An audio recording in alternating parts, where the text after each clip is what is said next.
Esse é o tema da nossa palavra, o Sermão da Montanha. E aí, a gente sempre mergulha nas cartas de Paulo, mergulha nas cartas de Pedro, no Apocalipse, enfim. Mas é muito bom a gente aprender com Paulo sobre doutrina da igreja, né? Porque Paulo ele fala muito sobre a doutrina da igreja. Se você for pegar as cartas de Paulo, ele está as cartas à igreja. Então, a igreja de Filipos, a igreja de Éfeso. Então, ele está sempre falando de doutrina. Paulo está sempre falando, olha, como tem que se comportar, como a igreja tem que viver, como a igreja tem que ofertar, como a igreja tem que fazer isso, fazer aquilo outro.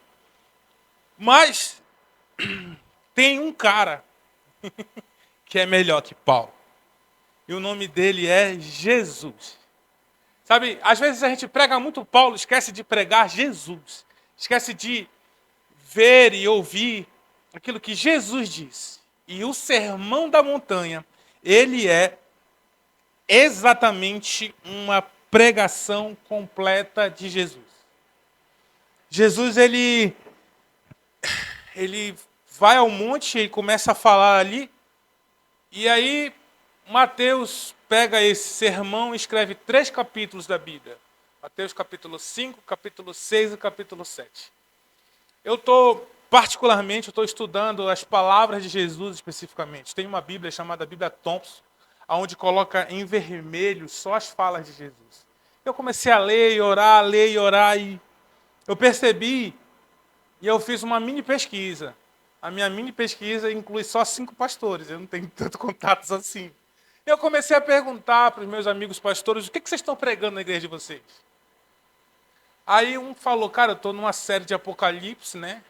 Tal, as 7 igrejas, eu estou resumindo 2 igrejas por domingo, creio que em 4 domingos eu mato, legal. Perguntei para o outro, ele falou, mano, eu estou falando muito sobre dons do Espírito, palavra profética, não sei o que, tal, estou me movendo nisso, tal, legal, cara, que bênção. E aí eu perguntei para o outro, ele falou, cara, a gente está num tempo de consolidação da sã doutrina aqui na igreja, estamos numa mudança, e isso me deixou assim. Falei, como assim mudança? Ele falou, nós estamos transicionando, nós estamos deixando de ser uma igreja de visão celular para ser uma igreja reformada. Falei, eita, nunca vi isso. Vi o contrário. E aí eu comecei a perguntar para os outros, e você está pregando o quê?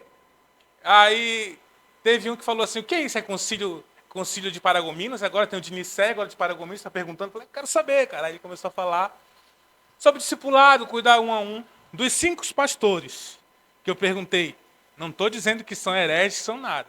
Mas dos 5, apenas um estava pregando as palavras de Jesus. Acredita? Interessante. Porque Apocalipse é a visão de João. Porque a sã doutrina é Paulo. Porque os alicerces da igreja é Pedro.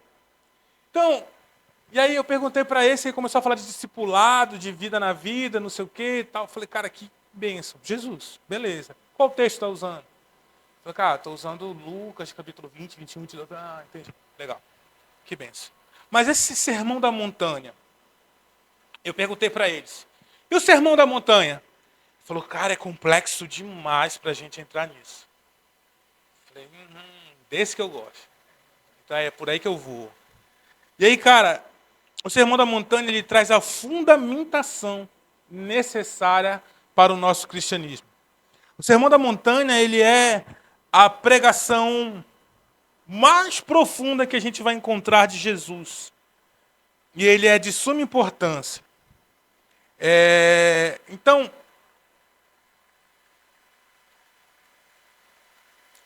perceba comigo em Mateus capítulo 5, versículo 1. Vamos ler o texto. E Jesus, vendo a multidão, subiu a um monte, e assentando-se, aproximaram dele os seus discípulos. Abrindo a boca, então, os ensinava, dizendo, bem-aventurados os pobres em espírito, porque deles é o reino dos céus. Bem-aventurados que choram, porque serão consolados. Bem-aventurados os mansos, porque herdarão a terra. Bem-aventurados que têm fome e sede de justiça, porque serão fartos. Bem-aventurados os misericordiosos, porque alcançarão misericórdia. Bem-aventurados limpos de coração, porque eles verão a Deus. Bem-aventurados pacificadores, porque eles serão chamados filhos de Deus. Bem-aventurados que sofrem perseguição por causa da justiça, porque deles é o reino dos céus. E bem-aventurados sois vós, quando vos injuriares, perseguires e mentindo disserem todo o mal contra vocês por minha causa. Um ponto interessante quando a gente começa a entrar no Sermão da Montanha é que toda vez que a gente tem filmes, séries, alguma coisa, ou então tem um quadro de um pintor famoso que mostra Jesus sentado numa pedra e a multidão ao seu redor. E toda vez que existe essa imagem de Jesus pregando o Sermão da Montanha, ou ele está caminhando pelo meio da multidão, ou ele está sentado falando com uma multidão, mas o texto não diz isso. Perceba, Mateus 5,1 diz, e Jesus, vendo a multidão, subiu a um monte. Ou seja, Jesus deixa a multidão ali. Ele sobe num monte. Ele muda de perspectiva. Ele está olhando nos olhos agora, mas agora ele sobe ao monte e ele começa a olhar de cima a multidão. E aí, quem que está com ele lá no monte? O texto diz, e aproximando deles os seus discípulos. Você precisa aprender a fazer separação de multidão, de discípulos, de seguidores e de apóstolos. São contextos diferentes. Às vezes as mesmas pessoas, entretanto, nem sempre. Então Jesus sobe, ele muda de perspectiva, agora ele vai para cima de um monte.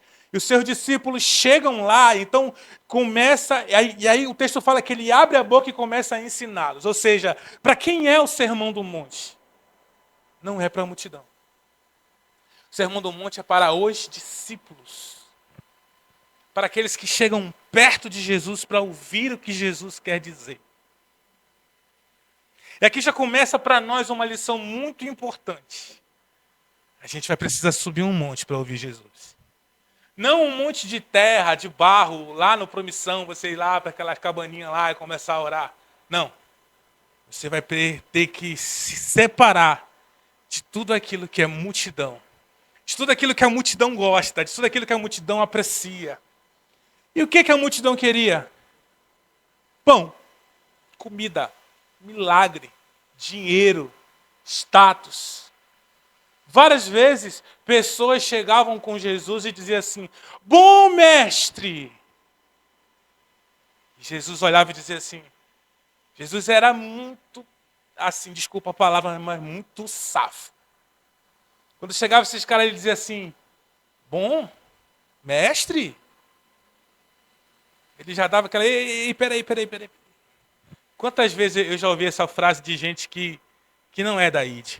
Ô, meu pastor! Eu digo, meu pastor?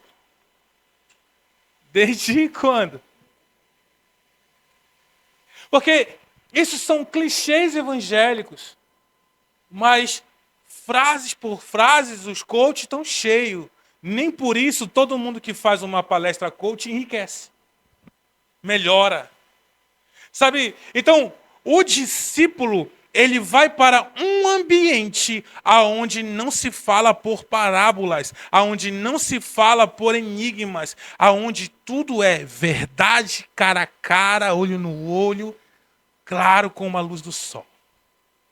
Então, quando você vai para um monte com Jesus, você está dizendo assim, Jesus, eu não quero o que a multidão quer, eu quero o que um discípulo quer. Eu quero o que um conhecedor profundo da sua pessoa quer. E existe uma grande diferença entre multidão e discípulo e seguidor de Jesus. Porque a multidão ela se parece mais com um fã. Um fã sabe tudo sobre o artista. O dia que nasceu, aonde nasceu, cidade natal, quem é pai, quem é mãe, data de aniversário, sabe tudo do artista. Às vezes o fã sabe mais coisas do artista que o próprio artista. A diferença é que se o fã chegar na porta da casa do artista e pedir para entrar, o segurança do condomínio vai dizer não. E Jesus não disse ide fazer fãs, ide fazer seguidores, ide e hypai os vossos Instagrams. Jesus disse, ide fazer discípulos. ensinando a guardar todas as coisas que eu vos tenho ensinado. E então, é para essa galera que é o Sermão da Montanha. E a gente hoje tem um desafio. A gente tem hoje aqui duas pessoas em jogo: a multidão e os discípulos. E talvez nesse sermão você possa se identificar ou com a multidão ou com os discípulos. E o nosso desafio hoje é identificação e atitude. O que nós vamos fazer depois da informação no fim da palavra desse culto? O que nós vamos fazer depois que a gente sair por aquela porta? Comprar um chopp da irmã Edi e esquecer tudo que a gente aprendeu. Compre o chopp, mas não esqueça, amém? Vamos lá! Quero te convidar a subir a montanha comigo. As bem-aventuranças, falando com os discípulos, olhos no olho. Sabe, Jesus ele amava. Mateus 9,36 diz: Jesus, vendo as multidões, teve grande compaixão dela, porque andavam cansadas, desgarradas, como ovelhas que não têm pastor. Então ele disse a seus discípulos: a ceifa é grande, porém poucos são os obreiros. Rogai ao Senhor da seara que mande obreiros para a sua colheita. Então, as bem-aventuranças ela é um ensinamento para os discípulos, com uma perspectiva de cima sobre a multidão. Jesus está ensinando os discípulos sobre a multidão. Ele está dizendo, olha, as bem-aventuranças, ela quer dizer mais felizes, plenos, realização completa. Bem-aventurado, alguém que é bem-aventurado. E ele está dizendo o seguinte, olha, vocês são bem-aventurados porque, primeiro, vocês estão aqui no monte. E agora eu quero dizer para vocês como ser bem-aventurados amando essa multidão. Cuidando da multidão, sabe? Servindo a essa multidão. Como vocês agora vão se manifestar? E tem um pregador inglês que ele fala o seguinte, que as bem-aventuranças, ela é o retrato falado do cristão. Que desafio. Talvez aqui não aconteça muito, mas Belém é mais comum, um negócio chamado assalto. E aí quando você perde seu celular, você tem alguma coisa... E aí você chega na delegacia e o cara vai dizer o seguinte, vamos fazer um retrato falado. E aí você começa a dizer, então, pro escrivão, ou não sei mais como se chama, antigamente era desenhista, mas acho que não é mais isso, não, deve ser. Deve ser um design de alguma coisa.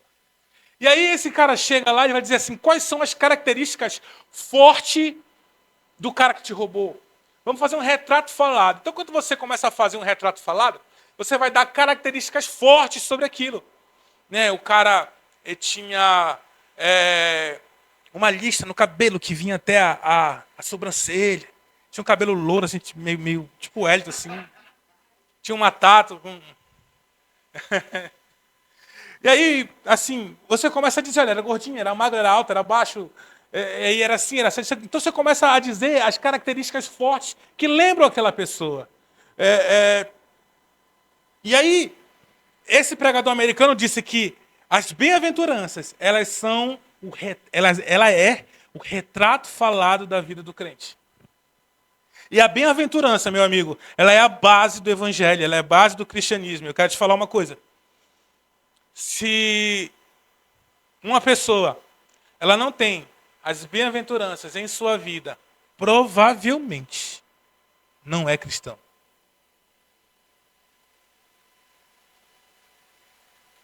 É como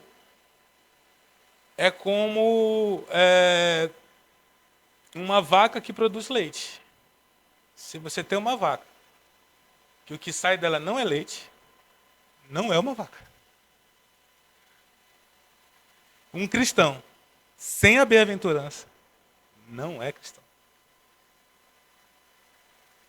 E a primeira bem-aventurança está lá em Mateus capítulo 5, versículo 3. Quero que você fique ligado. Eu queria que além daqui, se você tem Bíblia aí, abra a sua Bíblia. Quero que você leia em várias versões. Aqui é Corrigida Fiel, né, Marcia? Nossa, que a gente usa. Acho que é, né? Se não for Corrigida Fiel, é Almeida alguma coisa. Se você tem NVI, NVT, linguagem de hoje, abra sua Bíblia. Mateus capítulo 5, a gente vai ficar só aí. Talvez eu fale alguma coisinha, mas eu volto para aí. E aí, vamos subir ao monte, discípulos? Vamos lá? Mateus capítulo 5, versículo 3 diz: Bem-aventurados os pobres em espírito, porque deles é o reino dos céus. A palavra pobre aqui é pitochos no grego, que quer dizer aquele que pede, aquele que mendiga, aquele que nada carrega e destituído de riqueza ou posição. Posição influente, perdão. Charles Handel Spurgeon disse que o evangelho resume-se em um mendigo ensinando o outro aonde ele encontrou comida. Sabe, o pobre de espírito é alguém que entendeu que ele mesmo, dele próprio, não tem a capacidade de produzir riqueza. Não tem a capacidade de produzir algo de valor. Sabe, a gente está em uma geração tão orgulhosa, tão orgulhosa, tão orgulhosa que as pessoas elas dão curso e ensinam a você a não perder numa conversa. Quem já ouviu falar sobre arte de persuasão? Então o cara fala o seguinte, ó, a forma que você entra, a forma que se dirige, a forma que fala, a forma que se posiciona, você vai intimidar o próximo. Se for uma venda, ele vai comprar. E se for alguma coisa, ele vai se calar, abaixar a cabeça para você. Porque a nossa dinâmica, a nossa didática, a nossa forma é isso, isso, aquilo, outro. Eu sei que quase todos vocês já tiveram isso. Quem trabalha com venda, com loja, teve isso. Quem entende de... Aqui todo mundo acho que já viu isso. Não vou ficar perdendo tempo com isso. Você precisa entrar, qualquer palestra, da esquerda para a direita do público. E você não pode ter a mão nos bolsos. Você precisa primeiro ser comunicativo, olhar nos olhos e dizer, olá, tudo bem? Mesmo que não conheça ninguém, você já ganha o coração. E aí quando você começa a falar e você começa a dar dados, olha, 35% das pessoas que me ouvem, 45%. E aí você começa a ir, se isso são técnicas. Faculdade de teologia é a mesma coisa. Vai, assim, ensina do mesmo jeito. E aí você começa a prender a atenção. E aí agora a pessoa olha para ti e diz assim, nossa, esse é o cara, vai mudar a minha vida. Às vezes o cara que está te ensinando a enriquecer é pobre. Ele vai enriquecer com o seu dinheiro pagando o curso dele. E o que Jesus está ensinando aos seus discípulos é dizer assim, olha, felizes, mais felizes, são aqueles que não carregam nada. Que são esvaziados por dentro. Sabe qual é o pior crente para se ensinar? É o crente velho. Sabia? Ele não está disposto a aprender. Existe algo que é assim, por exemplo, dentro de nós, a gente começa a definir padrões. Então, por exemplo, a primeira igreja que você foi, talvez, você olhou para alguém e disse assim, nossa, que mulher de Deus. Vamos dar um exemplo aqui. Bom que ela não está, ela não vai pegar no orgulho. Mas digamos que a Sara olha para a pastora Ellen e diz assim, nossa, cara, a pastora Ellen é um exemplo de mulher de Deus. Uau! Cara, eu quero um dia, quem sabe, ser igual a ela. E aí a Sara começa a fazer de tudo para ser igual a pastora Ellen. Por quê? Porque ela definiu na cabeça dela um padrão. Acontece um problema e a Sara sai da comunidade IT. Ou, sei lá, mudou de cidade, aconteceu alguma coisa e a Sara sai da comunidade IT. Aonde ela for, nas outras igrejas que ela participar, ela vai querer ser aquela pessoa que ela aprendeu a ser lá na outra igreja. Porque ela estipulou um padrão. Ela quer ser aquilo ou aquela aonde ela estiver. Ou seja, como é que ensina alguém assim? Como é que alguém assim cresce? Como é que alguém assim amadurece? Como é que alguém assim melhora? Se está cheio. Não se enche vaso cheio. E Jesus está dizendo, olha, esse é o problema dos crentes. Porque eles são ricos demais. Eles têm demais. Eles carregam demais. Quando a ID começou, a coisa que eu mais escutava era, porque lá era diferente. Porque lá era assim. Porque lá. Muitas vezes eu olhei assim e quase digo, então, vá para lá. Porque, irmão, se você não está disposto a aprender, tem nada para você. Nada. Olha o que diz Deuteronômio, capítulo 8, versículo 10 ao 18. Põe na tela, Wallace. Olha isso. Quando, pois, tiveres comido e fores fartos, louvarás o Senhor teu Deus pela boa terra que Ele te deu. Deus está falando com o povo de Israel que está entrando na terra prometida, na terra de Canaã. Guarda o teu coração e não te esqueças do Senhor teu Deus, deixando de guardar os seus mandamentos e os seus juízos e os seus estatutos que hoje te ordeno. Para que não suceder que, havendo tu comido, fores farto, havendo edificado boas casas e habitando-as, e tiver aumentado o teu gado, aumentado o teu rebanho, acrescentar prata, ouro, e se multiplicar os teus bens, eleve o teu coração, e esqueça do Senhor teu Deus, que te tirou do Egito, da casa de servidão, que te guiou por aquele grande e terrível deserto de serpentes ardentes e de escorpiões, e da terra seca que não havia água, tirou a água para ti de rocha, de pedra, que no deserto te sustentou com o maná, que teus pais não conheceram, para te humilhar e para provar, para no fim te fazer bem. E digas no teu coração, a minha força e minha fortaleza a minha força e a fortaleza da minha mão me adquiriram esse poder. Antes lembrarás do Senhor teu Deus, que é o que te dá força para adquirir riqueza, para confirmar a aliança que jurou aos teus pais, como se vê nesse dia. Sabe, meus amigos, o pobre de espírito é alguém que tem tudo, como se não tivesse nada. O pobre de espírito é alguém que está 100% disposto a recomeçar a qualquer momento que Jesus o chamar. Porque entende que tudo que tem não vem dele. Que tudo que alcançou, que tudo que é, que tudo que sabe, que tudo que conquistou, nem vem dele e nem pertence a ele. E o que acontece é o seguinte, quando fala de pobre do espírito, não é falar de humildade de conhecimento, ou então uma baixa autoestima, ou então pouco poder aquisitivo, é reconhecer a capacidade que vem de Deus. Porque, deixa eu te falar uma coisa, o que é ser pobre de espírito? É você não se comparar com seu irmão. Porque, por exemplo, eu posso olhar para o Samuel aqui assim e dizer, cara, ele é um menino, eu sou um homem feito. Eu sou mais, deixa eu ver, sou mais articulado para falar do que ele. Talvez se eu colocar o Samuel aqui, Samuel, fala um negócio aqui. Porque é um menino, é um garoto. Talvez se eu olhar para o Wellington assim, deixa eu ver o que eu sou melhor do que o Wellington. Mais bonito, talvez? Talvez. Brincadeira. Mas se eu posso ter qualidades a mais do Wellington e eu posso começar a me comparar com alguns irmãos e dizer, não, eu acho que eu sou melhor nisso, eu sou melhor naquilo, eu sou melhor naquilo outro. Mas o pobre de espírito, ele não olha para o seu irmão. A comparação dele é Jesus. E diante de Jesus, ele sempre é um miserável. Porque não tem dinheiro que se compare com a grandeza e a glória de Deus. Não tem sabedoria que se compare à mente divina. Não tem habilidades, dons ou talentos que chegue perto da pessoa de Jesus. Então, um cristão genuíno, ele entende que ele pode ter o que for, mas ele continua sendo miserável diante de Deus. Ele carece dessa presença, ele carece da glória, ele carece de uma palavra. Por isso que ele ora todo dia, por isso que ele dobra o joelho, por isso que ele baixa a cabeça. Por isso que quando ele é repreendido e disciplinado, ele aceita. Por quê? Porque ele é um miserável, ele precisa da glória de Deus para viver.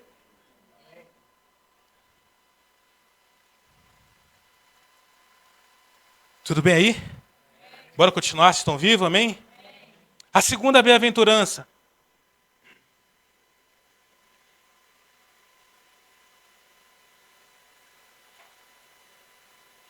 O segundo traço do retrato falado, e aqui o teu rosto precisa aparecer agora, crente. Diz assim, bem-aventurados que choram, porque eles serão consolados. Pentel é a palavra para chorar aqui. É lamentar por alguém, é chorar por uma perda irreparável. Não está falando que aqueles louvores que diz chora, que Deus responde, Deus cata as tuas lágrimas. Mano, isso é mito de sereia. Quem já viu o filme de sereia? Que aí você pega a lágrima da sereia. E aí os crentes fazem isso, diz isso. Que um anjo vem voando, aí pega a lágrima dele, guarda num pote. E aí, na hora certa, o milagre, aleluia. Aí tem louvores, cara. O crente quando chora, o Senhor responde. Aí os irmãos, a oração do crente. Aí, mano, não é um chorar de perder algo momentâneo. Mas é um choro de desespero de algo que não tem volta. E aí, eu quero te mostrar um choro de Jesus aqui. João capítulo 11, verso 33. Olha o motivo que fez Jesus chorar. Sendo assim, minha garganta está uma benção, perdão, gente. Sendo assim, ao ver Maria chorando, bem como os judeus que vieram com ela, Jesus indignou-se no espírito e compadeceu-se. Perguntou-lhe Jesus, onde colocar-se? Eles indicaram, Senhor, vem ver. E aí Jesus chorou. Então os judeus comentaram, vejam como ele o amava. Mas alguns deles questionavam, não poderia esse homem que abriu os olhos do cego ter evitado que seu amigo morresse? Gente, essa cena é a morte de Lázaro. Só que tem uma palavra que me fez pensar. Jesus viu Maria e se indignou. Como assim? Eu estou vendo a irmã do meu irmão que morreu chorando e eu fico com raiva disso, indignado com isso. Sim. Sabe por quê? Porque o choro de Jesus não foi a morte de Lázaro. Jesus sabia o que ele ia fazer. Jesus, se você for ler todo o texto, diz que Jesus fala assim, Lázaro foi dormir. Aí os apóstolos, o que aconteceu? Não, Lázaro morreu, gente. Aí tá, então vamos lá. Jesus fala, não. O texto fala, Jesus demorando-se. Jesus esperou dar 3 dias para chegar lá e ressuscitar o cara. Ele sabia o que ia acontecer. Jesus sabia o que ia fazer. Jesus sabia que ia ressuscitar o amigo dele. Mas aí, por que ele chora então? Porque ele chora por causa da incredulidade do povo. Ele olha para Maria e fala... E aí, se você seguir o texto, você vai ver Jesus dizendo, Maria, creia, tenha força. Aquele que crer em mim, ainda que esteja morto, viverá.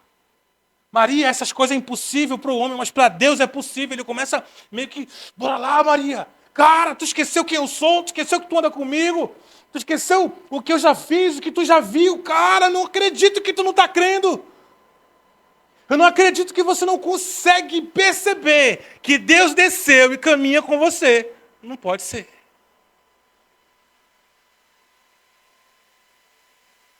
E aí quando a gente percebe que Jesus se move assim, então chorar diante de Deus é uma consciência fúnebre do cristão. Que isso, pastor? É entender que algo morreu e não pode mais voltar. Sabe, a consciência da morte, ela é um negócio muito doido.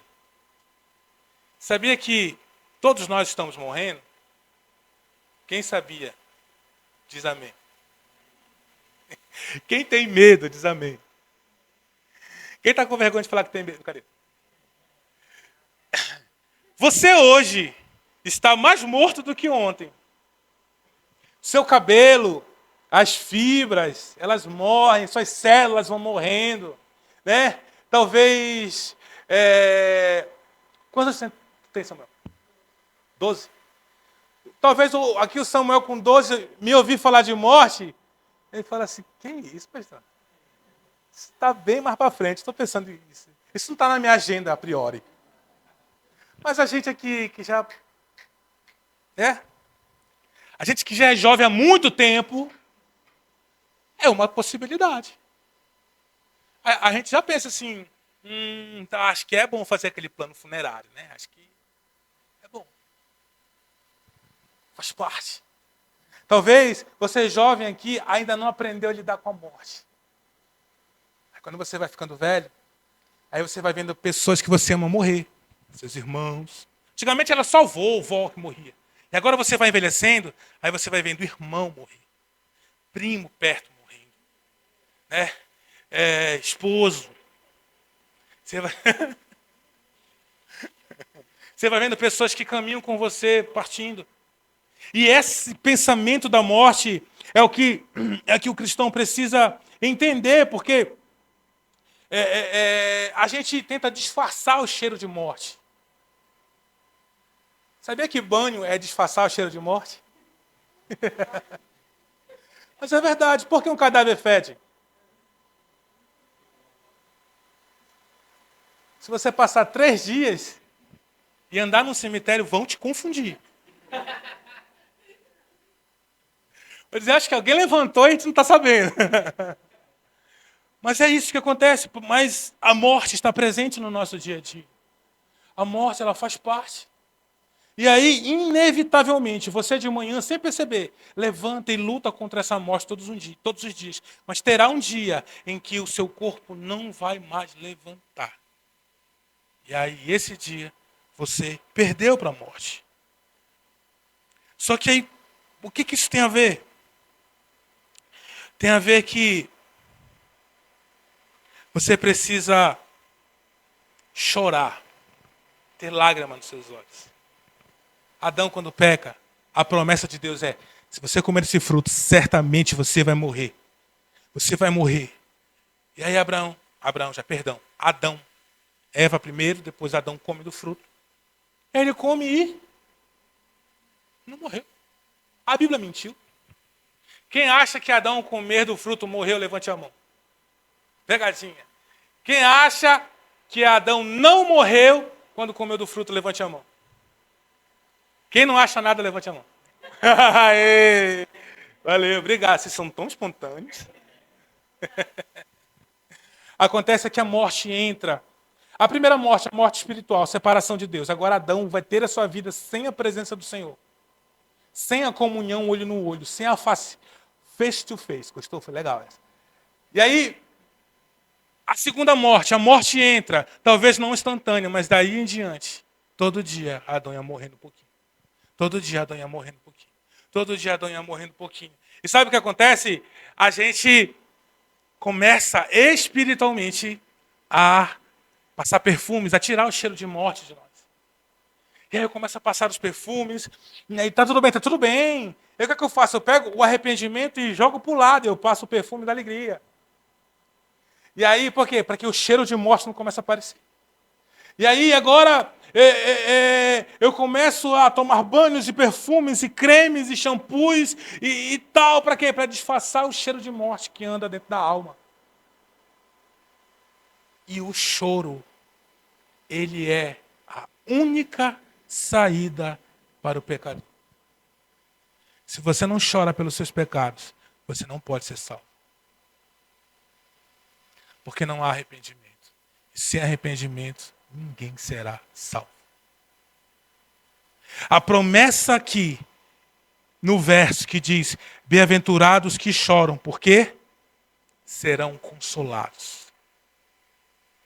Sem choro não há consolo. Enquanto você acha que está tudo bem, enquanto você acha que não está legal a minha vida assim, ok, todo mundo peca. Mas não tem uma vida arrependida. Não tem como. Não tem como. A saída para o pecador se chama arrependimento. Não é campanha de 3 dias. Não é óleo de unção. Não é oração de pastor. Não é. A saída para o pecador se chama arrependimento. Aquele que confessa e deixa, alcança a misericórdia. Fora isso. Vocês pensam que Paulo é duro, né? Imagina Jesus, hein? Terceira, eu não sei se vai dar tempo, acho que eu vou encerrar aqui. Não, vai dar. Eu não vou conseguir falar as 9 bem-aventuranças, eu queria chegar pelo menos em 4.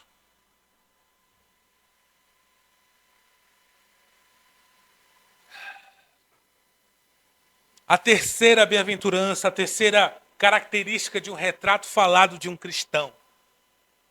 Mais uma vez, repito, seu rosto precisa aparecer aqui, meu irmão. É a mansidão. Olha que legal. Deixa eu abrir aqui rapidinho.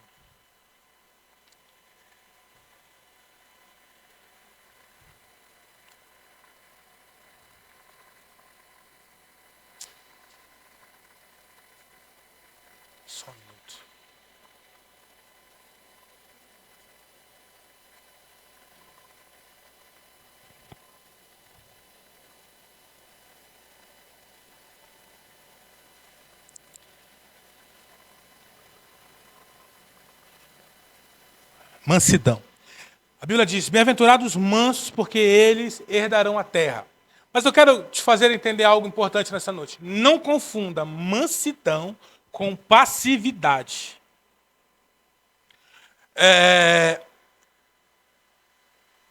A pessoa passiva, ela é quem tem ausência de atitude. A pessoa mansa, ela tem ausência de violência. Uma diferença. A pessoa passiva, ela não faz nada. Mas não quer dizer que ela não tenha violência no coração dela. A pessoa mansa, às vezes ela faz algumas coisas, mas não quer dizer que seja violento. Jesus, por exemplo, ao virar as bancas, não estava sendo... não perdeu o seu domínio próprio nem a sua mansidão. Uma pessoa mansa, ela não vai ficar sem fazer nada quando sua casa estiver sendo atacada por bandidos, quando sua família está sendo atacada, quando sua mulher, o seu filho está sendo atacado. Ah, eu sou manso, não vou fazer nada. Rapaz, eu me acho manso, às vezes. Mas eu acho que tocar nos meus será bem difícil não fazer nada.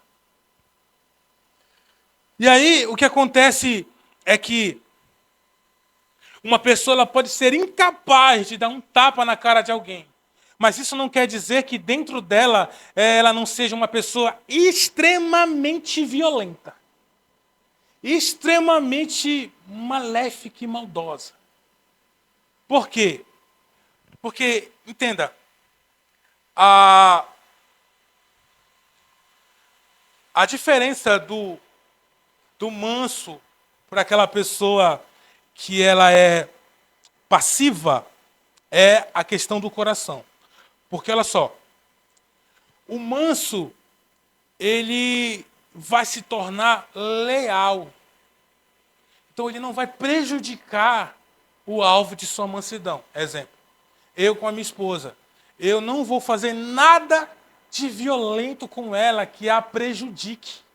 Eu não vou gerar violência sobre ela. Isso não quer dizer que eu não vá corrigi-la, que eu não vá discipliná-la e que eu não vá discipulá-la. Mesmo sendo um homem manso. Porque a gente tem a mania de confundir essas duas coisas. Ao contrário do passivo, ele pode fazer muito mal a uma pessoa sem dizer uma palavra. Porque, imagine, você está em um ambiente, irmão, e eu já fiz muito isso. Principalmente no meio pastoral, no meio de liderança de igreja.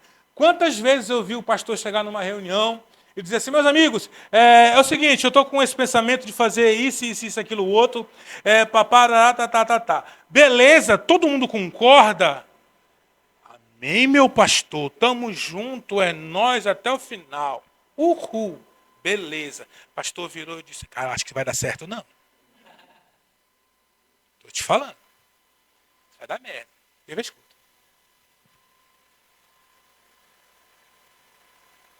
Esse cara não agrediu o pastor dele, mas ele foi extremamente violento. Ele começou a jogar contra o ambiente que ele mesmo está. Sabe, o desleal não carrega zelo. O desleal, ele entenda que o desleal, ele produz violência velada, calada. Por exemplo, se eu fosse um falso profeta pregando o evangelho, te pedindo dinheiro, te enganando com métodos, com campanhas, imagine que você chega aqui e eu começo a mentir para você, dizendo assim, você será um pai de multidões. Deus quer multiplicar você. Quem já ouviu isso em igrejas por aí? Várias vezes, né? Mas deixa eu te falar um negócio. Digamos, hipoteticamente, eu não vou usar ninguém como exemplo, eu vou usar aqui o Juquinha, que está aqui na frente sentado. Aí o Juquinha está aqui na frente. E o Juquinha, gente, é uma peste, mau caráter pra caramba. O Juquinha mente, o Juquinha endoida, o Juquinha é todo sem vergonha, o Juquinha tem 3 namoradas, ainda quer tocar no louvor, o Juquinha quer pregar, pastor, me dá uma oportunidade, mas eu olho para a vida do Juquinha, meu Deus. Aí só que o Juquinha tem um dízimo legal. Uau! Aí eu chego marchando, falando em língua. Juquinha, Deus quer te multiplicar na terra. Deus quer te fazer crescer. Juquinha! Ô, rabalaba! Irmão, deixa eu te falar. Se tem alguém que é mau caráter, Deus não quer 10 dessa pessoa na terra.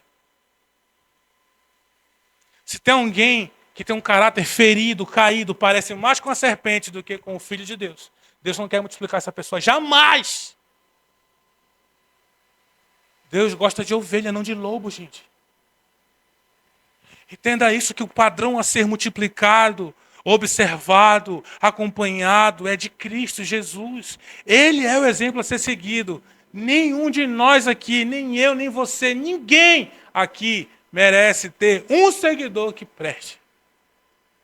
Todos, eu vou discipular o Hélio, mas o meu discipulado com o Hélio é apontar Cristo para ele. Dizer, mano, siga Jesus. Olha, Jesus é esse aqui, Jesus é assim. Vai lá, meu irmão. Então, quando eu não sou manso, segundo as Escrituras, e eu não preciso ser um cara feroz, que rosna, que tudo, basta eu ser desleal. Basta eu ser estar em cima do muro. Basta eu não carregar zelo. Sabe, a deslealdade ela pode vir por vários caminhos, mas o pior caminho do desleal é o silêncio. Imagina, eu lembro que eu tive essa experiência horrível na minha vida, numa reunião de pastores. Aí o pastor chegou, muito triste, contristado, falou assim, por que vocês fizeram isso comigo? Aí todo mundo, ui? O que aconteceu, pastor? Aí o pastor chorando, lágrima nos olhos. Meu filho está aprontando. Todos vocês sabem, ninguém me disse nada. A pergunta do pastor foi, o que eu fiz para vocês? E nesse dia eu falei, caramba. Olha só. Então o manso, ele tem uma promessa. Porque o manso, ele carrega um zelo. E a Bíblia diz, bem-aventurados mansos de coração, porque eles herdarão a terra. Ele não vai ferir a terra, ele não vai produzir violência contra a terra. Mas ele vai zelar por ela. Ele vai zelar por aquilo. Sabe, a mansidão de Deus, ela gera zelo em nossos corações. A maior violência que você pode fazer na vida de alguém é largar de mão, é abrir mão. Dizer que se lasca para lá, então. Isso é a maior agressão que você faz. Porque, como diz aquele versículo, quando a gente gosta, é claro que a gente cuida, amém?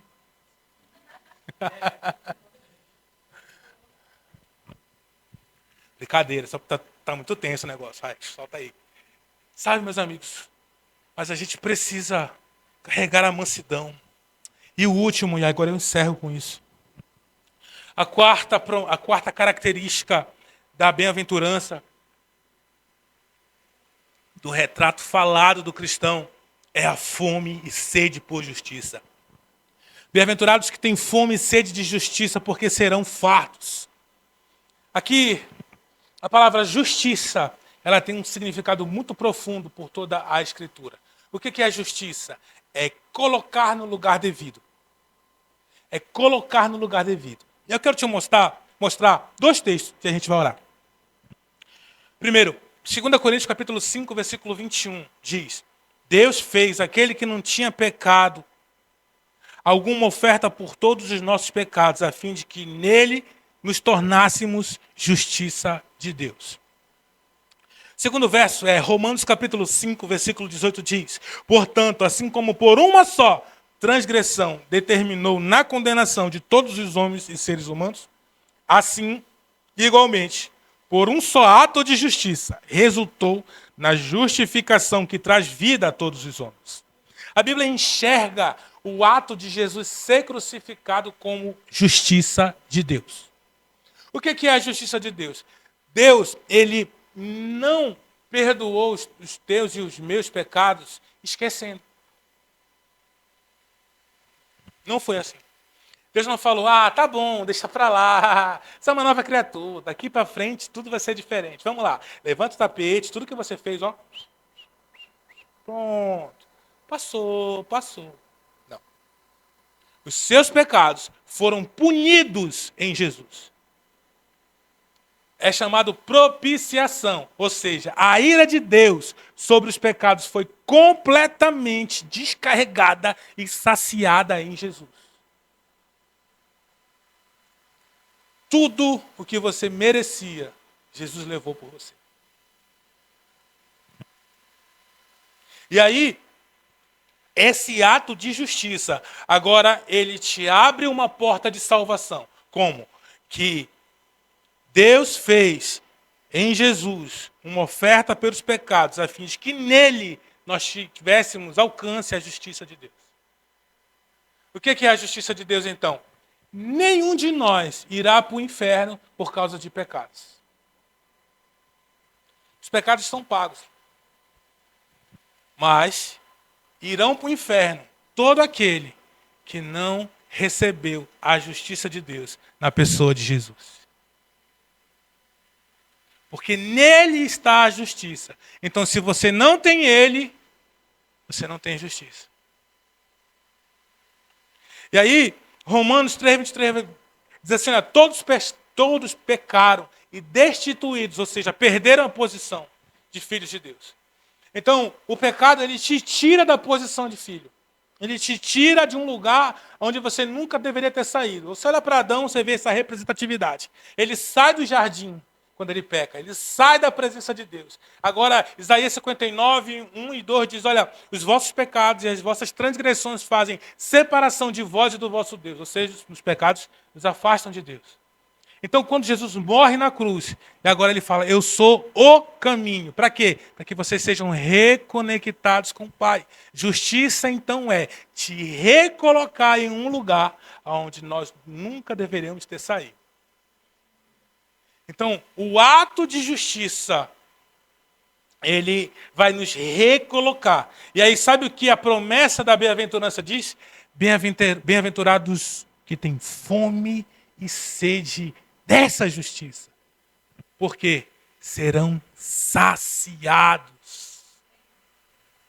Como que eu sou saciado de uma ausência? É estando muito perto o tempo todo. Então, o retrato falado das bem-aventuranças é de uma pessoa que entendeu que não tem nada, não carrega nada, que chora por isso, que é manso porque não faz violência àquilo, mas que também que tem uma fome e uma sede pela justiça de Deus.